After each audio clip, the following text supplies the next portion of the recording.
میں جناب عمر احمد شفیق صاحب کو دعوت خطاب دوں. میں صدر تنظیم علی جناب جوہر میر صاحب سے زبان گزارش کرتا ہوں کہ وہ دوسرے صدارت پر تشریف لائیں اور اپنی نگرانی میں جلسے کی نگرانی فرمائیں. جناب جوہر میر صاحب. میں جناب عمر احمد شفیق صاحب معتمد عمومی کل ہند سے تعمیر ملت سے گزارش کرتا ہوں کہ وہ مخاطب فرمائیں. جناب عمر احمد شفیق صاحب.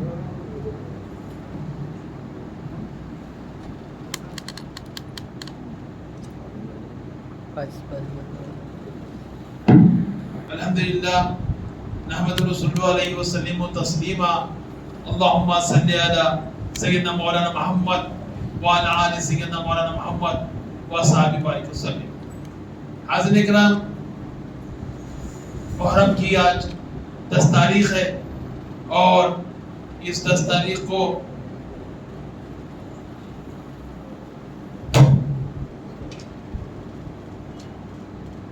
یہ 10 تاریخ ہمارے لیے بڑی اہمیت کی حامل ہے. بلکہ 10 تاریخ ہی نہیں، محرم کا مہینہ ہی ہمارے لیے اہمیت کا حامل ہے. اور جہاں تک بات ہے 10 تاریخ کو امام عالی مقام کی شہادت کی، یہ بات اصل من الشمس ہے کہ امام عالی مقام نے اس محرم کی 10 تاریخ کو اپنی شہادت دے کر اسلام کے جھنڈے کو سر بلند کیا. لیکن کیا اس امام عالی مقام کی وجہ سے محرم کی 10 تاریخ کیا محرم کے مہینے کی اہمیت ہے؟ تو یہ یاد رکھیے، اگر آپ اسلام کا مطالعہ کرتے ہیں، آپ سیرت النبی صلی اللہ علیہ وسلم کا مطالعہ کرتے ہیں، تو آپ یہ جاننا ضروری ہے کہ اس محرم کی عظمتیں اور محرم کی اس 10 تاریخ کی عظمت امام عالی مقام کی شہادت سے پہلے بھی تھی. کیونکہ اللہ تعالیٰ نے جب دنیا بنائی تو محرم کی 10 تاریخ کو اللہ تعالیٰ نے اس دنیا کی بنیاد رکھی. یہ زمین آسمان، یہ چاند ستارے، یہ نباتات جماعتات جو اللہ تعالیٰ نے قائم کیے، یہ محرم کی 10 تاریخ کو قائم کیے. اللہ تعالیٰ نے آدم علیہ السلام کی جو توبہ قبول کی، وہ بھی محرم کی 10 تاریخ کو اللہ تعالیٰ نے آدم علیہ السلام کی توبہ کو قبول کیا تھا. اللہ تعالیٰ نے ادریس علیہ السلام کے جو مقامات کو بلند کیا، وہ بھی محرم کی 10 تاریخ کو اللہ تعالیٰ نے ادریس علیہ السلام کو اونچائی پر پہنچایا تھا.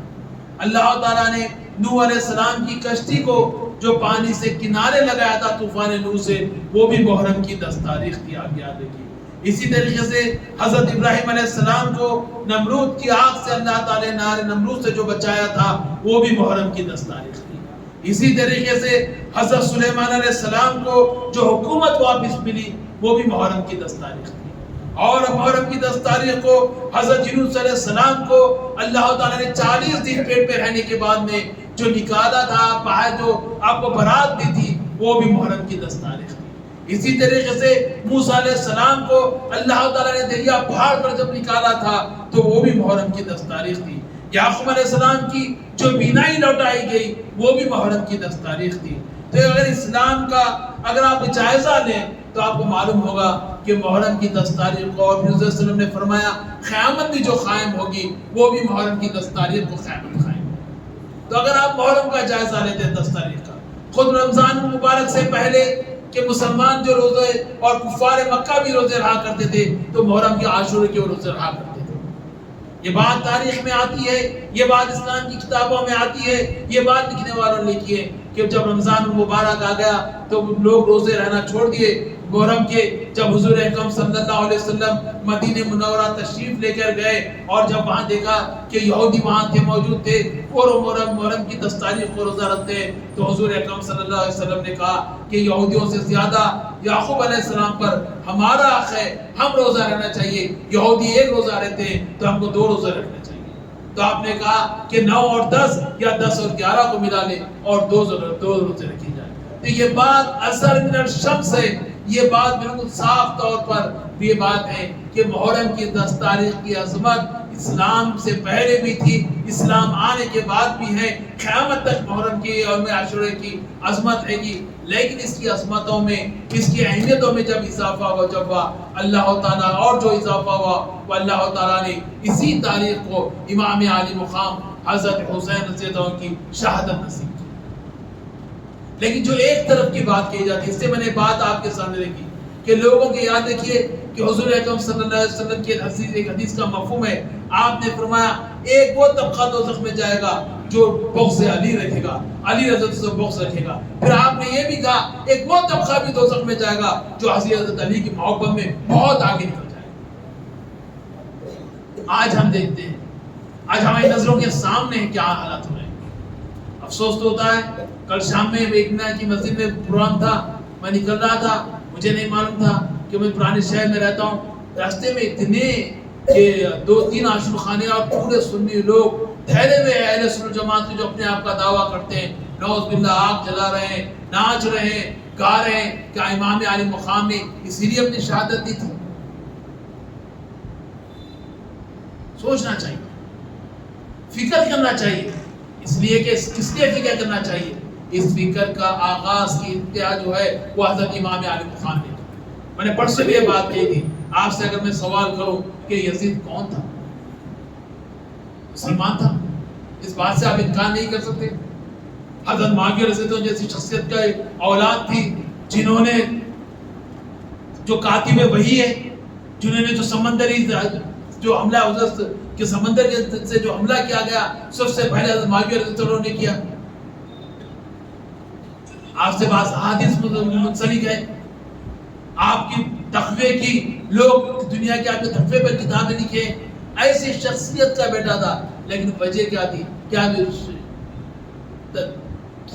وجہ تھی؟ اگر اس پہ آپ غور کرتے ہیں تو آپ کو سمجھ میں آتا ہے کہ معاملہ یہی تھا. یاد رکھیے کہ اسلام میں حضور اکرم صلی اللہ علیہ وسلم کے بعد جب حکومت کا معاملہ آیا تو اس وقت میں مدینہ منورہ میں سب سے پہلے حضرت عمر بن خطاب اور اس کے بعد میں مدینہ کے اصحاب نے حضرت ابوبکر صدیق رضی اللہ عنہ کے ہاتھ پر بیعت کی, اور حضرت حضور صلی اللہ علیہ وسلم کے کوئی خاندان کے شخص کو خلیفہ نہیں بنایا گیا, بلکہ لوگوں نے متفقہ طور پر صحابہ نے حضرت ابوبکر صدیق رضی اللہ عنہ کو خلیفہ نامزد کیا. پھر حضرت ابوبکر صدیق رضی اللہ عنہ کا جب آخری وقت آیا تو لوگوں نے آپ کو مشورہ دیا حضرت عبداللہ بن ابوبکر کو خلیفہ بنایا جائے. آپ نے کہا کہ میں اپنے بیٹے کو خلیفہ نہیں بناؤں گا. آپ نے حضرت عمر بن فاروق رضی اللہ عنہ کو آپ نے خلیفہ بنایا, اور پھر جب حضرت عمر فاروق کو 28 تاریخ کو جب آپ کو چاقو مارا, زخمی کیا گیا, اور اس کے بعد میں 1 محرم کو جب آپ شہادت ہوئی تو آپ ان 3-4 دنوں میں 7 آدمی کی کمیٹی بناتے ہیں اور کہتے ہیں کہ اس کمیٹی جس کو چنے گی وہ خلیفہ ہوگا. اس وقت بھی حضرت عمر کو لوگوں نے مشورہ دیا. حضرت عبداللہ بن عمر جو محدث تھے, بہت بڑے محدث تھے, بہت بڑے عالم تھے, جن کی تعریفیں ہمیں کئی کتابیں لکھی گئی, کہا گیا کہ ان کو خلیفہ بنایا جائے. حضرت عمر فاروق رضی اللہ عنہ نے کہا کہ نہیں, میں اپنی اولاد میں سے, اپنے خاندان میں سے کسی کو خلیفہ نہیں بناؤں گا. آپ نے 7 رکنی کمیٹی بنائی جس میں حضرت عثمان غنی رضی اللہ عنہ اور حضرت علی کرم اللہ جو دونوں تھے, لوگوں نے حضرت عثمان کو خلیفہ بنایا. جب حضرت عثمان کا آخری وقت آیا, میں نے ہر وقت میں بات کہتا ہوں, یہ بات یاد رکھیے نوجوانوں, یہ بات یاد رکھیے بزرگوں, اسلام میں 2 شہادتیں ایسی ہے جو بڑی مظلومانہ شہادت ہے, ان کو یاد رکھنا چاہیے. ان کی بات تاریخ ہے, یہ تاریخ بچوں کو پڑھانا چاہیے. پہلی شہادت حضرت عثمان غنی رضی اللہ عنہ کی, یاد رکھیے حضرت عثمان غنی رضی اللہ عنہ کو بھی پیاس سے شہید کیا گیا تھا. آپ اگر پڑھتے ہیں, آپ وہ کنواں جو مدینہ منورہ میں حضرت عثمان نے خرید کر دیا تھا حضور صلی اللہ علیہ وسلم کے کہنے پر, اس کنویں سے ان کو پانی پینے نہیں دیا گیا. 3-4 دن حضرت عثمان پیاسے رہے اور ان کی شہادت کی. اور دوسری مظلوم شہادت حضرت امام علی مقام کی ہے. تو یاد رکھیے کہ اسلام کوئی ایک طرفہ بات نہیں کرتا, مسلمان و اہل سنت و جماعت کوئی ایک طرفہ بات نہیں کرتی.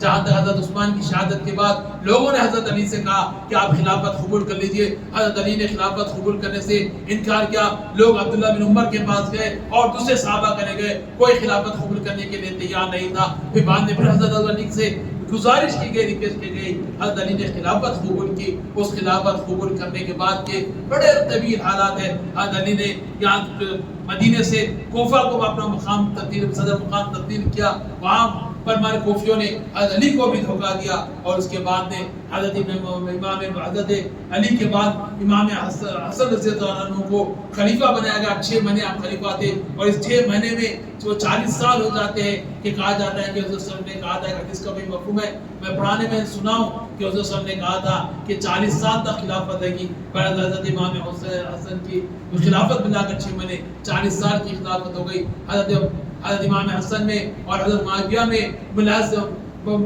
دونوں میں معاہدہ ہوا, اور حضرت معاویہ حکومت کرے. ایک کافی عرصہ حضرت معاویہ نے حکومت کی، لیکن اس وقت حضرت معاویہ کو لوگوں نے مشورہ دیا میں نے کہ یزید کو خلیفہ بنا دیا جائے کیونکہ حالت خراب ہے، یہ خون خرابہ ہو رہا ہے۔ بہرحال یزید کو یہ خلیفہ بنا دیا گیا۔ اس وقت بہت سارے صحابہ جو اس وقت زندہ تھے، جو بڑے لوگ تھے، انہوں نے یزید کی خلافت کو قبول کرنے کے لیے تیار نہیں تھے، اور مدینہ میں 4 بڑے صاحب تھے جو خلافت کو قبول کرنے کے لیے تیار نہیں تھے۔ اس میں سب سے پہلا نام امام علی مقام امام حسین کا آتا ہے، دوسرا نام حضرت عبداللہ بن عباس کا آتا ہے، تیسرا نام جو آتا ہے وہ حضرت عبداللہ بن عمر سے تو آتا ہے، تیسرا حضرت زبیر بن عوام کا آتا ہے کہ 4 بہت بڑے صحابی تھے۔ اور زبیر بن عوام کون تھے؟ حضرت عثمان رضی اللہ عنہ جو حضرت ابوبکر صدیق کی بیٹی تھے، ان کے بیٹے تھے جن کے والد کے تعلق سے جنت کی بشارت دی گئی۔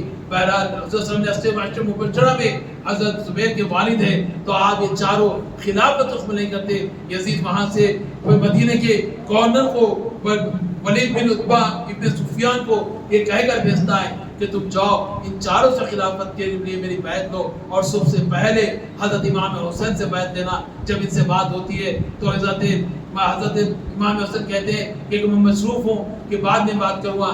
اس درمیان میں کوفہ سے خطوط پہ خطوط آتے ہیں۔ تاریخ میں آتا ہے کہ 150 سے زیادہ خطوط کوفہ سے آئے، تھیلے بھر کے خطوط آئے، اور انہوں نے کہا کہ آئیے ہم آپ کی تائید کرتے ہیں، ہم آپ کے ہاتھ پہ بیعت کرنے کے لیے تیار ہیں۔ امام حسین کوفہ جانے کے بارے میں سوچتے ہیں، بہت سارے لوگ تھے، لیکن اہل بیت کے 2 شخصیتیں تھے جو بڑی اہمیت کے حامل تھے، انہوں نے روکنے کی بڑی کوشش کی۔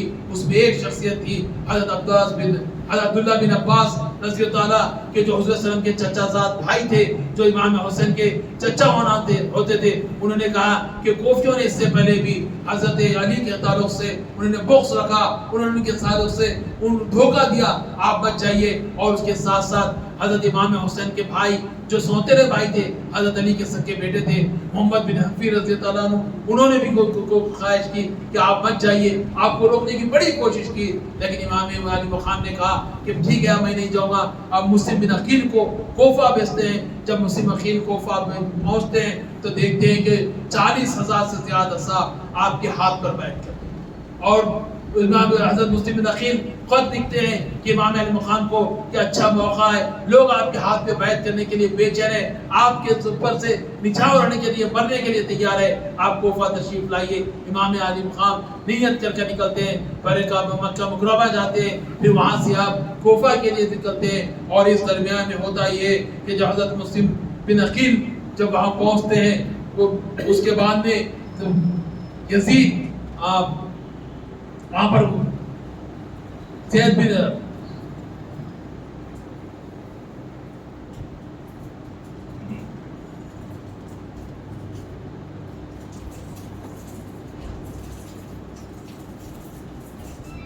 رہتے ہیں، اور ان کی جگہ عبداللہ بن زید کو، وہ جو بہت ظالم حکمران تھا، ظالم تھا، اس کو یزید وہاں پر وہ گورنر بنا کر بھیجتے ہیں۔ اور جب وہ وہاں پر آتا ہے تو حضرت مسلم بن عقیل اور اتنا کوفیوں کو ڈراتا ہے، دھمکاتا ہے، اور دیکھتے دیکھتے 1 2 نہیں بلکہ 40,000 عشاء کی نماز میں آتا ہے کہ عشاء کی نماز میں حضرت مسلم بن عقیل نماز پڑھ رہے ہیں، اور جب نیچے پڑھ کے دیکھتے ہیں تو کوئی نہیں رہتا، اور بڑے مظلومانہ انداز میں حضرت مسلم بن عقیل کی شہادت کی جاتی ہے۔ اور جب یہ وہاں پہنچتا ہے، جب راستے میں حضرت امام حسین اس زمانے میں تو کوئی ذرائع نہیں تھے، کوئی نہ ٹیلی گرام تھا، نہ واٹس ایپ تھا، نہ فیس بک تھا، نہ فون تھا، بہرحال خط جانے تک حضرت امام علی مقام نکل جاتے ہیں۔ اور راستے میں جب آپ راستے میں پہنچتے ہیں تو معلوم ہوتا ہے کہ کوفی راستے میں ایک شاعر ملتا ہے، وہ کہتا ہے کہ کوفیوں کے دل تو آپ کے ساتھ ہے مگر تلوار ابن زیاد کے ساتھ ہے۔ جب یہ بات ہوتی ہے اور وہاں سے آگے بڑھتے ہیں تو راستے میں حضرت خور ملتے ہیں جو بعد میں حضرت امام حسین کے لشکر میں آ گئے تھے، کہ اور یہ بات نہیں ہوتی کہ نہ کوفہ جائے گا، نہ بیچ کے راستے پہ نکلتے ہیں، کربلا پہنچتے ہیں۔ جب کربلا پہنچتے ہیں تو امام علی مقام 3 باتیں رکھتے ہیں، یاد 3 باتیں آپ رکھتے ہیں۔ پہلی بات آپ یہ کہتے ہیں مجھے چھوڑ دو، میں یزید سے جا کے اپنے معاملات طے کروں۔ دوسری بات آپ کرتے ہیں کہ یا مجھے مدینہ منورہ واپس جانے دیا جائے۔ تیسری بات آپ رکھتے ہیں یا مجھے اسلام کی ان سرحدوں پر جانے دیا جائے جہاں اسلام کی جنگ ہو رہی ہے، وہاں میں تبلیغ اسلام کا کام کروں گا، وہاں پر میں پہنچ جاؤں گا۔ لیکن ابن زیاد اس بات کو نہیں مانتا. اور پھر دیکھتے ہیں کہ محرم کی 10 تاریخ کو وہ واقعہ پیش آیا جو اس واقعے کے لیے کہ ہم روز یاد کرتے ہیں. اتنے ہزاروں لاکھوں کتابیں لکھی گئی, جتنے تقاریر حضرت امام عالی مقام پر لکھے گئے ہوں گے یا کی گئی ہوں گی, اتنی تقاریر کسی اور کے نام پر نہیں کی گئی ہوگی. جتنے مجالس حضرت امام عالی مقام کے نام پر پڑھی گئی ہوگی, اتنے مجالس کسی اور کے نام پہ نہیں پڑھی گئی ہوگی. جتنے اشعار امام عالی مقام کے نام پر لکھے گئے کہ بہت سوچا جا سکتا ہے کسی اور کے نام پہ نہیں لکھے گیا. ان تمام معاملات کا جو لب لباب ہے, جو میں آنا چاہتا ہوں کہ میں جو بات شروع میں کیا تھا کہ کیا وجہ تھی کہ امام عالی مقام نے محرم کی 10 تاریخ کو اپنی شہادت دی, اس کی وجہ کیا تھی, اس وجہ کو آپ سب سمجھنے کی کوشش کریں. یہ بڑی اہم بات ہے. یہ جہاں تک بات کیا تھا, یاد رکھیے یہ ماتم کرنا یہ اہل سنت جماعت میں نہیں ہے. یہ علم اٹھانا یہ بالکل صاف طور پر شرک ہے. آپ جا کے کوئی اہل سنت جماعت کے عالم دین سے آپ بہت معلومات حاصل کر سکتے ہیں, فتویٰ لے سکتے ہیں کہ یہ جو اللہ تعالیٰ کی طرف سے حلال کی گئی چیزیں, بس ہمارے پاس رواج چلا جا رہا ہے کہ محرم کی 10 تاریخ کو گوشت نہ کھایا جائے, یہ نہ کھایا جائے. یہ کہیں میں ایک جگہ گیا تھا, لوگوں نے مجھ سے پوچھا, پرسوں کی بات ہے کہ میں یہاں سے حسن نگر میں گیا تھا ایک جلسے میں, تو وہاں لوگوں نے پوچھا کہ بھائی آپ نے سنا کہ محرم کی 10 تاریخ کو گھر میں جھاڑو نہیں دینا چاہیے. تو ایک عجیب و غریب ماحول بنا کے رکھا گیا. یہ چیزیں ہمارے لوگوں کو معلوم رہنی چاہیے کہ وجہ کیا تھی. امام عالی مقام نے اپنی شہادت اس لیے پیش کی کہ آپ یہ سوچتے ہیں کہ اگر امام عالی مقام شہید نہیں ہوتے تو جنت میں ان کا مقام نہیں ہوتا تھا. حضور اکرم صلی اللہ علیہ وسلم نے بچپنے میں یہ بات کہی دی تھی کہ حضرت امام عالی مقام کا کہ جنت میں نوجوانوں کے شہزادے دونوں امامین. یہ بات حدیث کی کتابوں میں بات ہے. امام عالی مقام اگر یزید سے صلح کر لیتے اور یزید کے ہاتھ پہ بیعت کر لیتے تو ان کے جو درجات تھے, ان کی جو اہمیت تھی, جو ان کی عزت تھی, جو ان کی شہرت تھی, اس میں کچھ کمی ہوتی تھی؟ ایسا ہی نہیں سکتا تھا. لیکن امام عالی مقام ایک مثال قائم کرنا چاہتے تھے ساری دنیا کے لیے کہ جو میرے نانا کا دین آیا اس میں رمق برابر بھی کمی یا زیادتی میں برداشت نہیں کر سکتا. یہ بات ہم کو سمجھنی چاہیے. آج کے دور میں تو بڑی اہمیت بات ہے, اہمیت کی بات ہے. اگر امام عالی مقام اس وقت آواز نہیں اٹھاتے تو آج مسلمان یہ کہتے تھے کہ یہ حکومت طاقتور حکومت ہے, ہم ان کے ساتھ خلاف آواز نہیں اٹھائیں. امام عالی مقام نے یہ سبق دیا کہ کیسی حکومت ہونے دیجیے, کتنی طاقت ہونے دیجیے, آپ کے پاس استعداد ہو مت ہو, لیکن حق بات کرنے کے لیے آپ اٹھ کے کھڑے ہو جائیں. محرم کی 10 تاریخ کا یہ پیغام, شہادت کا یہ پیغام ہے. 72 نفوس جس میں 19 اہل بیت اور اس کے بعد میں جو باقی کے صحابہ, 4 صحابہ تھے, ایک صحابی تھے اور ان کے بیٹے صحابی تھے, 5 صحابہ, باقی صحابہ کی اولاد, کچھ غلام تھے جو امام عالی مقام کے ساتھ شہید ہوئے. پورے کے پورے 72 اہل بیت نہیں تھے, بلکہ اس میں سے زیادہ ایسے اشخاص تھے جو امام عالی مقام کو دل سے چاہتے تھے, جو حق بات کرنے کے لیے تیار تھے, جو حق بات کے لیے جان دینے کے تیار تھے. وہ لوگ حضرت امام عالی مقام کے ساتھ تھے. کیونکہ بعض یہ بات اتنی بڑائی پھیلائی جاتی ہے. آج ہی میں کچھ پڑھ رہا تھا کتاب میں, اس میں یہ تھا کہ 72 امام علی اہل بیت تھے یا غلام تھے. یاد ہے کہ اس میں صحابہ بھی تھے, صحابہ کے بیٹے بھی تھے, صحابہ کی دوسری نسل بھی تھی جو امام علی مقام کے ساتھ تھی. امام علی مقام نے یہ پیغام دیا کہ دیکھو وقت کیسا آ جائے, وقت کچھ ہونے دیجئے, حکومت ظالم ہو تو تم اٹھ کے ٹھہر جاؤ, اپنی تعداد کو مت دیکھو, اپنے ایمان کو دیکھو, اللہ کی طرف دیکھو, حضور اکرم صلی اللہ علیہ وسلم کی تعلیمات کی طرف دیکھا جائے. یہ امام علی مقام نے پیغام دیا. اس پیغام کی یاد بنانے کے لیے ہم جلسے رکھتے ہیں. آج بھی حکومت ہے. آپ دیکھیے, میں نے پرسوں بھی بات کہی, کتنے افسوس کی بات ہے, کتنا افسوس ہوتا ہے سن کر کہ مسلمان جو شرک سے اتنی نفرت کرنا چاہیے, شرک کے نام سے اس کو گھن آنا چاہیے, ہمارے لوگ آج یہاں پر اس اسٹیج پہ بات کر رہا ہوں, پرسوں بھونال کا جلوس نکلا, کچھ ویڈیوز وائرل ہوئے, کتنی افسوس کی بات ہے. بھونال کا جلوس جا رہا ہے, ہمارے لوگ اس کے اوپر گل افشانی کر رہے ہیں, پھول پھینک رہے ہیں. کیا یہ اسلام اس کی اجازت دیتا ہے گنیش کا استعمال کرنے؟ مسلمان ٹھہرتے, کیا اسلام اس کی اجازت دیتا ہے؟ امام علی مقام نے اس لیے اپنی شہادت دی تھی. کیا افسوس کی بات ہے. ہمارے وزراء ہے, افسوس ہوتا ہے ایک معمولی عہدے کے لیے, ایک پوسٹ کے لیے, ایک وزارت کے لیے پوجا میں بیٹھتے, پوجا کرتے, تو بتائیے کہاں کا ایمان ہے؟ کیا امام علی مقام نے اس لیے اپنی شہادت دی تھی؟ یہ بات یاد رکھیے, امام علی مقام نے جو شہادت دی تھی یہی بات کے لیے شہادت دی تھی کہ مسلمان سب برداشت کر سکتا ہے. میں نے کہا کہ یزید کے دور پہ قرآن پر کوئی پابندی نہیں تھی, یزید کے دور پہ حج پر کوئی پابندی نہیں تھی, یزید کے دور میں زکوٰۃ پر کوئی پابندی نہیں تھی, یزید کے دور میں نعوذ باللہ حضور صلی اللہ علیہ وسلم کی شان میں کوئی گستاخی نہیں ہوئی تھی, یزید کے دور میں قرآن میں کچھ کمی پیشی نہیں کی گئی تھی, یزید کے دور میں کوئی اسلام کی کوئی چیزوں پر پابندی نہیں تھی. لیکن چند معمولی باتیں تھے جو یزید اسلام کی ان باتوں پر عمل نہیں کرتا تھا.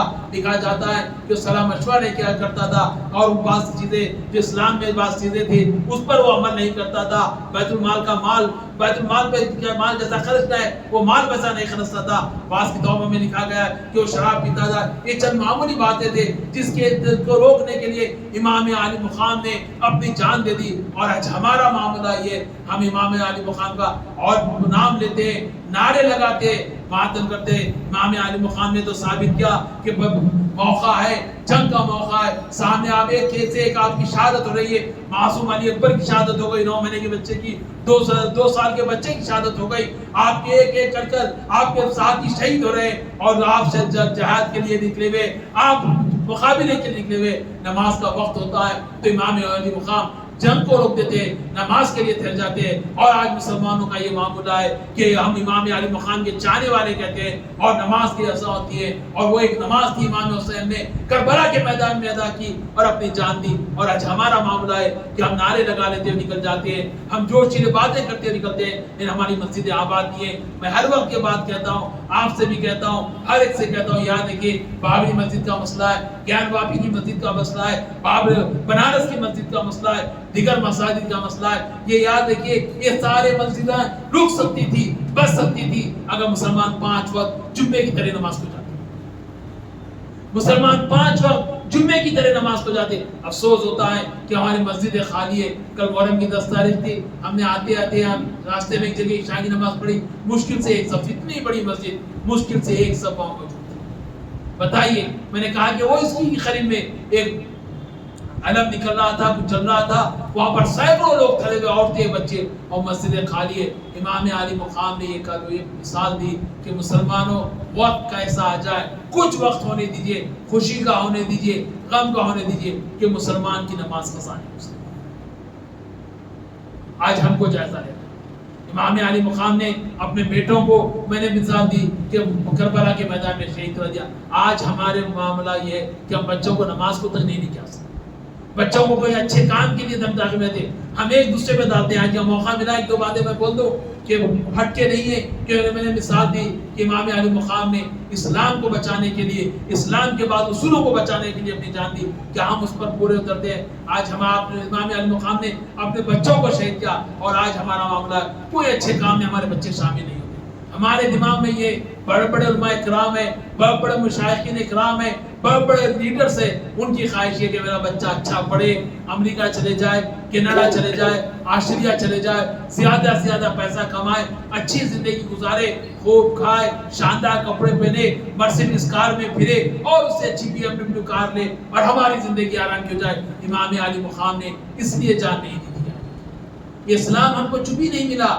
حضرت بلال کی قربانی آپ کے سامنے ہے, حضرت ابو بکر صدیق کی قربانی آپ کے سامنے, خود حضور صلی اللہ علیہ وسلم کی قربانیاں, طائف کا سفر آپ کے سامنے, وہ سفر جو اونٹ کی گوشت ڈالی جاتی تھی وہ سفر آپ کے سامنے, وہ تکلیف دہ سفر, حضور صلی اللہ علیہ وسلم کی ہجرت کا سفر آپ کے سامنے, حضور صلی اللہ علیہ وسلم نے 3 پتھرے اپنے پیٹ پر باندھے, وہ مثالیں آپ کے سامنے. تو یاد رکھیے میں کہہ رہا ہوں, اور اگر میں بات اگر میں اپنی اولاد کو اسلام کے کام کے لیے, دین کے کام کے لیے میں نہیں لاتا ہوں تو مجھ پہ لعنت ہے, میری اپنی آنے والی نسلوں پر لعنت ہے. یہ بات یاد رکھیے, اسلام یہ نہیں سکھاتا. ہم تو دوسروں پر ڈال دیتے ہیں. لوگ پوچھتے میرے سے یہیں بھی بات ہوئی کہ ارے بھائی تعمیر ملت کیا کر رہی ہے, ارے وہ فلانی جماعت جائیے. تعمیر ملت کہاں سے ہے صاحب, کون ہے؟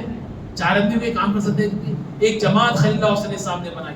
اگر آپ آئیں گے, آپ ساتھ دیں گے تو کام آگے بڑھے گا, نہیں تو 4 آدمی کیا کام کریں گے؟ پورے جماعتوں کی یہ حالت ہے. سوال کرنے کے لیے ہم کو بڑے آگے رہتے.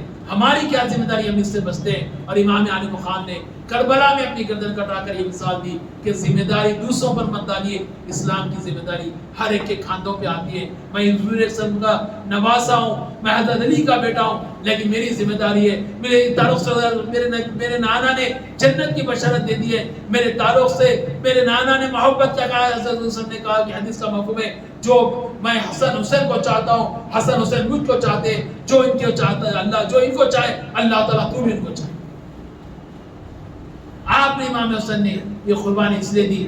آج کا پیغام یہی ہے، کل بھی میں نے بات کہی تھی کہ آپ اپنے آپ کو سوچئے، میں بھی سوچتا ہوں کہ کچھ وقت آج دیکھیے حالات بڑے خراب ہے، میں بالکل کھل کے کہہ رہا ہوں، جو حکومتیں آئی ہیں وہ حکومت مسلمانوں کے خلاف ہے، مسلمانوں کو کوشش میں ہے کہ ان کا ایمان ان سے کھینچ لیا جائے۔ یہ بات یہ نہیں یاد ہے کہ آپ کی مسجد شہید کرنا ان کا معنی نہیں ہے، ان کا مقصد یہ نہیں ہے کہ آپ کی معاشیت کو تباہ کر دیا جائے، بلکہ ان کی نیت یہ ہے کہ آپ کے دل میں جو ایمان ہے اس ایمان کو ختم کر دیا جائے۔ اس ایمان کو بچانا ہے، آپ نے کیا۔ آج محرم کی 10 تاریخ کو پیغام دے رہا ہوں، جہاں آپ اچھے ڈاکٹر بننا ہے آپ اچھے ڈاکٹر بنیے، جہاں اچھے انجینئر بننا ہے آپ اچھے انجینئر بنیے، اچھے وکیل بنیے، اچھے مخرر بنیے، اچھے عالم دین بنیے، لیکن اسلام کی طرف بھی اپنے دلوں میں پیدا کریں۔ یہ امام علی مقام کا پیغام۔ سوچئے آپ کہ اپنے روزمرہ اتنے اصحاب ہیں، میں یہاں بھی گزارش سے پہلے بھی کہا تھا کہ کئی ریٹائرڈ اصحاب ہوں گے، کچھ لوگ تو سامنے ہیں، بولیے ہم آپ کے ساتھ کام کرنے کے لیے تیار ہے، ہم آپ کو وقت دینے کے لیے تیار ہے، آئیے بھی کام کیسا نہیں۔ بہت برے حالات ہیں، آپ نہیں جانتے، گاؤں کے اتنے برے حالات ہیں کہ آپ کو میں بول نہیں سکتا۔ کئی خواتین، میں پرسوں پڑھ رہا تھا، دلی گیا تھا، وہاں ہمارے کچھ لوگوں سے ملاقات ہوئی تو پتہ چلا کہ 36,000 پچھلے 2 سال میں 36,000 لڑکیوں نے اسلام کو چھوڑ کر دوسرے مذاہب کو قبول کیا۔ کس کی ذمہ داری ہے بھائی صاحب؟ سوچئے آپ، 36,000 مداروں میں آن ریکارڈ یہ بات ہے جو ارتداد کا شکار ہے۔ کون جماعت کرے گی؟ ہندوستان میں کتنے مسلمان ہیں؟ 20-25 کروڑ مسلمان ہیں، کتنے جماعت ہیں؟ تمام جماعتوں کے کارکنوں کو بلا لیجئے، تمام جماعتوں کے کہہ رہا ہوں میں، جماعت اسلامی ملا لیجئے، دامن ملت ملا لیجئے، پرسنل لا بورڈ ملا لیجئے، ملی کونسل ملا لیجئے، مشاورت ملا لیجئے، اب 5,000 کارکن ہیں۔ کون 20 کروڑ کے مسلمان، 22 کروڑ مسلمان کے لیے کام کرے گا؟ یہ آپ کی ذمہ داری ہے، میری ذمہ داری ہے۔ میں آج جو محرم کی 10 تاریخ کو یہ بات بول کے جاؤں، میری ذمہ داری ختم ہو گئی۔ آئیے ہمارا ساتھ دیجئے، آئیے، وقت بہت برا ہے۔ اگر آج آپ نہیں سمجھیں گے، اور یہ بات بالکل لکھ لیجئے، آن ریکارڈ بات کر رہا ہوں کہ اگر یہ آنے والے الیکشن میں پھر دوبارہ یہ حکومت بن جاتی ہے تو آپ تصور نہیں کر سکتے کہ کیا حالات ہیں، آپ تصور نہیں کر سکتے کہ کہاں آپ جائیں گے۔ آج بھی موب لنچنگ ہو رہی ہے، پر کیا ہے ہمارے پاس، تو میں نے کہا کہ ایئر کنڈیشن مسجد بن گئے، مسجد پہ لاکھوں روپے لگانا ہمیں معلوم ہے، میں نہیں لگانے کے خلاف نہیں ہوں، لیکن ہمارے غریبوں کا آپ نکلیے ذرا میرے ساتھ چلیے، ویسے بھی لکھا تھا میرے ساتھ چلیے، حسن نگر چلیے، میرے ساتھ آپ شاہی نگر چلیے، میرے ساتھ آپ کے دسو نئے شہر میں رحمت نگر چلیے، میرے ساتھ آپ کا دسو بنلا گڑا چلیے، ایسے سلم ایریے ہے جہاں پر بچے کلمہ تو کلمہ اللہ اکبر بسم اللہ الرحمن الرحیم نہیں بول سکتے۔ ہم کام کرتے ہیں، میں دیکھا جتنا کام ہوتا ہے، کئی جماعتوں کا کام ہم بھی کوشش کرتے ہیں، اچھے ایریوں میں کام کر کے کہتے ہیں کہ ہم کام کر رہے ہیں، کام یہاں نہیں کرنا۔ اگر میں ماسٹر ٹیک میں کام کر رہا ہوں، جلسہ رکھ رہا ہوں، کوئی کمال نہیں ہے، جتنے بیٹھے ہیں ان سب کو امام علی مقام کے درجات معلوم، شہادت کے اختیار ہوں۔ تعمیم نے یہی کوشش کرتی آ رہی ہے۔ پرسوں میں نے کہا کہ جیسے حسن نگر میں جلسہ تھا، کوشش یہ کی جا رہی ہے کہ سالے بری میں ان ایریوں میں کام کرنا پڑے گا آپ کو جہاں پر مسلمان نام کے مسلمان، جہاں اسلام کا کوئی وہ نہیں ہے۔ آج بھی شادیاں کرنے کے لیے کتنے لڑکیاں بیٹھی ہوئی ہے کہ کم سے کم 60,000 حیدرآباد میں مسلمان ایسے لڑکیاں بیٹھی ہوئی جن کی عمر 40 سال سے زیادہ ہو۔ چلیے آپ کو میں بتاتا ہوں ریکارڈ کے ساتھ، کوئی ہوا میں بات نہیں کر رہا ہوں، 60,000 سے زیادہ ایسے لڑکیاں ہیں جن کی عمریں 40 سال سے زیادہ ہو گئی۔ یہی جہیز کا مسئلہ ہے، دیگر مسائل ہے۔ پھر دوسرا مسئلہ اور آ گیا ہے کہ بچیاں تعلیم حاصل کر رہی، بچی B.Com ہو جاتی ہے، M.Com ہو جاتی ہے، بچی کا تو B.Ed ہو جاتی ہے، M.Ed ہو جاتی ہے، M.B.A ہو جاتی ہے، اس کے لائق بچہ نہیں مل پاتا۔ یہ ایک اور مسئلہ ہمارے پاس چل رہا ہے، اس کے اوپر بھی ہم کو غور کرنا پڑے گا، اور اس کی وجہ سے بچیاں بے راہ ہو رہے ہیں، کیا ہو رہے ہیں۔ کئی لڑکیاں جو حیدرآباد کی غیر مسلم صاحب کے ساتھ شادی کر رہی ہیں، کون جواب دینے والا بتائیے؟ کیا امام علی مقام نے محرم کی 10 تاریخ کو اس لیے اپنی شہادت دی تھی کہ کل یہ دور آئے اور امام علی مقام؟ سوچئے حضور اکرم صلی اللہ علیہ وسلم کو، امام علی مقام کو ہم قیامت میں کیا جواب دیں؟ کو جواب دینا ہے. ہم ایک مسلمان ہیں, ہم اس لیے مسلمان ایمان ہے ہمارے پاس کہ ہمارے پاس جواب دہی کا تصور ہے. ہم مانتے ہیں, ہم ایمان مجمل ایمان مفصل پڑھتے ہیں, اس پہ کہا گیا کہ قیامت کے دن پہ بھی ہم کو ایمان لانا ہے. قیامت کے دن پہ اگر ایمان لانا ہے تو ضروری ہے کہ آپ کو اللہ تعالیٰ کے سامنے جواب دے, اور اس جواب دے کے ہم کو تیاری کرنا ہے. نماز پڑھنا ہے بالکل پڑھیے, آپ روزہ رکھنا ہے بالکل آپ روزہ رکھیے, زکوٰۃ دینا ہے دیجیے, لیکن اس کے ساتھ کچھ وقت دیجیے. یہ اسی وقت کے لیے امام علی مقام نے شہادت دی تھی, اور آپ کو بھی یہ ضروری ہے کہ آپ امام علی مقام کو چاہنے والے, اور چاہنا بھی چاہیے, اتنا چاہنا چاہیے کہ شہادت سے زیادہ ہماری چاہت امام علی مقام کے ساتھ ہونی چاہیے. ان کی محبت حضور اکرم صلی اللہ علیہ وسلم کی محبت ہے, حضور صلی اللہ علیہ وسلم کی محبت اللہ کی محبت ہے. تو میں آخر میں یہی بات کہوں گا کہ یہ جلسہ اسی لیے لکھا گیا, یہ آپ کو آج اسی لیے بٹھایا گیا کہ کل کی تیاری کریں. امام علی مقام نے جس کے لیے جان دی تھی, اس کے لیے ہم تیاری کریں. یاد رکھیے, شہادت کا جذبہ دل میں ہو, جہاد کا جذبہ دل میں ہو. جہاد کے معنی تلوار لے کے نکلنا نہیں ہے, بلکہ اپنے نفس سے بھی جہاد کرنا ہے, اپنے پڑوسیوں کے حق کے لیے بھی جہاد کرنا ہے, اپنے گھر کے حقوق کے لیے بھی جہاد کرنا ہے, اپنی تعلیم کے لیے بھی جہاد کرنا ہے. اس کے لیے آپ آگے آئیے, اور مجھے امید ہے یہاں ماں صاحب ٹینک پر پڑھے لکھے لوگ رہتے ہیں, سمجھ بوجھ والے لوگ رہتے ہیں. یہ آگے بڑھے کہ, اور یہ کام تو یاد رکھیے, دواخانے بنانا, کالج بنانا, اسکول بنانا, یہ عام کام ہے, یہ کام تو ہوتے ہی رہیں گے. یاد رکھیے, حقیقی کام یہ ہے کہ آپ نکلے ہمارے ساتھ, غریب بستیوں میں جائے, لوگوں سے ملاقات کرے, ان کو ایمان کی دعوت دے, ان کو حق کی بات بتائے, ان کو اسلام کی صحیح تعلیمات سے واقف کرائے. آج کے دور میں حقیقی یہ کام ہے. جب تک یہ کام نہیں ہوگا, اسلام سر بلند نہیں ہوگا, امام علی مقام کی شہادت کامیابی سے ہمکنار نہیں ہوگی. یہ کام ہماری ذمہ داری ہے, اور مجھے امید ہے انشاءاللہ تعالیٰ آج محرم کی 10 تاریخ کو آپ اس کام میں ہمارا ساتھ دیں گے, اور انشاءاللہ تعالیٰ ہم کوشش کریں گے کہ اس ملک میں وہ پرچم لہرائے جس پرچم لہرانے کی ہمارے علماء کرام, ہمارے اکابرین نے خواب دیکھا تھا, اور یہاں پر ہم اسلام کو زندہ کریں, اسلام کی ترقی کو لے کر آئے, اور جو ہمارے دستور میں رہتے ہوئے جو ہمارے حقوق ہے ان حقوق کو حاصل کرے, اور اس ملک میں اسلام کے گہوارہ کو زندہ کرے. یہی ہماری خواہش ہے, یہی تعمیر ملت کی خواہش ہے, یہی قرآن کا پیغام ہے, یہی حدیث کا پیغام ہے. شکریہ. السلام علیکم.